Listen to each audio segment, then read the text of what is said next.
ರಾಜ್ಯದಲ್ಲಿ ಅತಿ ಹೆಚ್ಚು ಮಾವು ಬೆಳೆಯುವಂಥ ಕೋಲಾರ ಜಿಲ್ಲೆಯ ಶ್ರೀನಿವಾಸಪುರ ಮತ್ತು ಕೋಲಾರ ಕೆಲವು ಭಾಗದಲ್ಲಿ ಮುಳಬಾಗಿಲು ಏನು ಹೋದ ವರ್ಷ ಮಾವು ಬೆಂಬಲ ಬೆಲೆ ಇಲ್ಲದೆ ಬೀದಿಗೆ ಬಂದು ಹೋರಾಟ ಮಾಡಿ ಮಧ್ಯ ಪ್ರವೇಶ ಮಾಡಿ ಸರ್ಕಾರ ಕನಿಷ್ಠ ಕೆಜಿಗೆ 4 ರೂಪಾಯಿ ಬೆಂಬಲ ಕೊಟ್ಟು ಈ ಬಾರಿ ಫಸಲು ಕಡಿಮೆ ಇದ್ದು ರೇಟ್ ಹೆಚ್ಚಾಗ್ಬೋದು ಅಂದ್ಬಿಟ್ಟು ಮಾವು ಬೆಳೆಗಾರರು ಹಾಗೂ ವ್ಯಾಪಾರಸ್ಥರು ಆಸೆಯಿಂದ ಖರೀದಿ ಮಾಡಿದರು. ಈಗಾಗಲೇ ಮಾರ್ಕೆಟ್ ಓಪನ್ ಆಗಿ 40 ದಿವಸ ಆಗಿದೆ. 40 ದಿವಸದಿಂದ ಇವತ್ತು ರೈತರು ಇರ್ಬೋದು, ಮಾವು ಬೆಳೆಗಾರರು ಬೀದಿಗೆ ಬಂದು ಹೋರಾಟ ಮಾಡ್ತಾರೆ, ಬೆಂಬಲ ಬೆಲೆ ಕೊಡಿ ಎಂದು.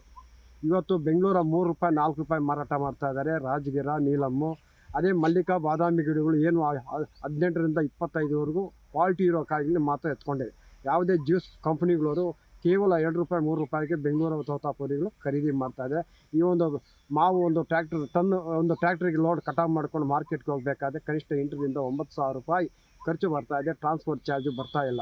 ಈಗಾಗಲೇ ಮಾವು ಬೆಳೆಗಾರರ ಅಧ್ಯಕ್ಷರಾದ ಚನ್ನಪ್ಪ ರೆಡ್ಡಿಯವರು ಮತ್ತು ಅನೇಕ ಅವರ ಮಾವು ಬೆಳೆಗಾರರು ಮತ್ತು ರೈತ ಸಂಘಟನೆಯವರು, CPM ಪಕ್ಷದವರು ಕನಿಷ್ಠ ಸರ್ಕಾರ ಬೆಂಬಲ ಬೆಲೆ ಕೊಡಬೇಕು ಎಂದು ಪದೇ ಪದೇ ಹೋರಾಟ ರಾಜ್ಯ ಮತ್ತು ಜಿಲ್ಲಾಧಿಕಾರಿಗಳು ಮತ್ತು ಸರ್ಕಾರ ಮತ್ತು ಕೇಂದ್ರ ಸರ್ಕಾರವನ್ನು ಒತ್ತಾಯ ಮಾಡ್ತಾ ಇದ್ದಾರೆ. ಆದರೆ ಇನ್ನೇನು 25 ದಿವಸಗಳ ಅವಧಿ ಇದೆ ಕಾಯಿ ಕಟಾವು ಮಾಡೋದಕ್ಕೆ. ಅಷ್ಟರೊಳಗೆ ಸರ್ಕಾರ ಬೆಂಬಲ ಬೆಲೆ ಕೊಡಬೇಕಾಗಿ ಕೊಡ್ತಾ ಇದೆ. ಯಾಕಂದರೆ ರಾಜ್ಯದಲ್ಲಿ ಪ್ರಮುಖವಾದಂಥ ತೋಟಗಾರಿಕೆ ಬೆಳೆ ಮಾವು. ಈ ಮಾವನ್ನು ನಂಬಿಕೊಂಡು ಇದುವರೆಗೂ ಬೆಂಬಲ ಕೊಡದೇ ಇರುವುದರಿಂದ ನಾಳೆ ಸೋಮವಾರ ಏನು ಶ್ರೀನಿವಾಸಪುರ ಮತ್ತು ಜಿಲ್ಲೆಯ ಹಲವು ರಾಜ್ಯಾದ್ಯಂತ ಮಾವು ಬೆಳೆಗಾರರು ಒಕ್ಕೂಟ ಮತ್ತು ರೈತ ಸಂಘಟನೆ CPM ಅವರು ಬಂದು ಆಚರಣೆ ಮಾಡುತ್ತದೆ. ಎಲ್ಲ ಏನು ಶ್ರೀನಿವಾಸಪುರ APM ಮಾರ್ಕೆಟ್ಗೆ ಬರೋ ಎಲ್ಲ ಬಂದು ಕೋಲಾರದಲ್ಲಿ ನೂತನವಾಗಿ ಆದಿತ್ಯ ಬಿರ್ಲಾ ಫ್ಯಾಷನ್ ಅವರ ಬ್ರಾಂಡೆಡ್ ಲಿನನ್ ಕ್ಲಬ್ ಮಳಿಗೆ ಪ್ರಾರಂಭವಾಗಿದ್ದು, ಉತ್ತಮ ಗುಣಮಟ್ಟದ ಬಟ್ಟೆಗಳ ಜೊತೆಗೆ ಫ್ಯಾಷನ್ ಡಿಸೈನರ್ ಹಾಗೂ ಟೈಲರ್ಗಳು ಸ್ಥಳದಲ್ಲೇ ಬಟ್ಟೆಯನ್ನ ಸ್ಟಿಚ್ ಮಾಡಿಕೊಡುತ್ತಾರೆ. ಹಾಗಿದ್ರೆ ಹಿಂದೆ ಭೇಟಿ ಕೊಡಿ.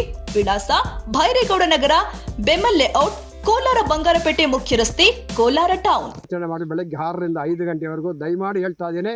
ಎಲ್ಲ ಮಾವು ಬೆಳೆಗಾರರ ಹೋರಾಟಕ್ಕೆ ರೈತರು, ರೈತ ಸಂಘಟನೆ, CPM ಪಕ್ಷದವರು, ಮಂಡಿ ಮಾಲೀಕರು, ವ್ಯಾಪಾರಸ್ಥರು ಕಡ್ಡಾಯವಾಗಿ ಭಾಗವಹಿಸಬೇಕು.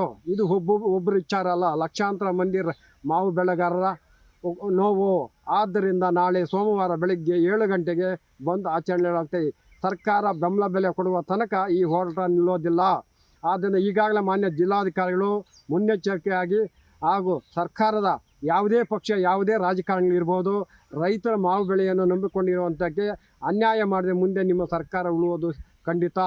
ಯಾಕೆ ವರ್ಷಕ್ಕೆ 1 ಬಾರಿ ರೈತರು ನಂಬಿಕೊಂಡಿರುವಂಥ ತೋಟಗಾರಿಕೆ ಬೆಳೆ ಮಾವಿಗೆ ನೀವು ಬೆಂಬಲ ಬೆಲೆ ಘೋಷಣೆ ಮಾಡಬೇಕು. ಈಗಾಗಲೇ ಅರ್ಧ ಮಾವು ಕಟಾವು ಮಾಡಿಕೊಂಡು ಬೀದಿಯಲ್ಲಿ ಸುರಿದು ಇಂಥ ಪರಿಸ್ಥಿತಿ, ಹೀನಾಯ ಸ್ಥಿತಿ, ರೈತರ ಆತಂಕ.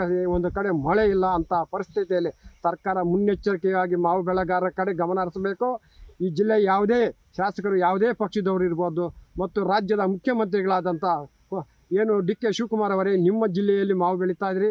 ದಾವಣಗೆರೆ ಜಿಲ್ಲೆಯಲ್ಲಿ ಚಿಕ್ಕಬಳ್ಳಾಪುರ ಮತ್ತು ಶ್ರೀನಿವಾಸಪುರ ಅತಿ ಹೆಚ್ಚು ಮಾವು ಬೆಳೀತಾ ಇದ್ರಿ. ದಯಮಾಡಿ ಈ ಮಾವು ಬೆಳೆಗಾರರ ಮೇಲೆ ಕಣ್ಣರಿಸಬೇಕು. ತಕ್ಷಣ ನಾಳೆಯಿಂದಲೇ ಈ ಮಾವು ಬೆಳೆಗಾರರ ಕಷ್ಟಕ್ಕೆ ಮತ್ತು ರೈತರಿಗೆ ನಾವು ಸ್ಪಂದಿಸಬೇಕೆಂದು ಮಾನ್ಯ DK ಶಿವಕುಮಾರ್ ಮುಖ್ಯಮಂತ್ರಿಯಾಗಿ ನಾನು ತಮ್ಮಲ್ಲಿ ಮಾವು ಬೆಳೆಗಾರರ ಪರವಾಗಿ ಒತ್ತಾಯ ಮಾಡ್ತಾ ಇದ್ದೀನಿ ಸರ್.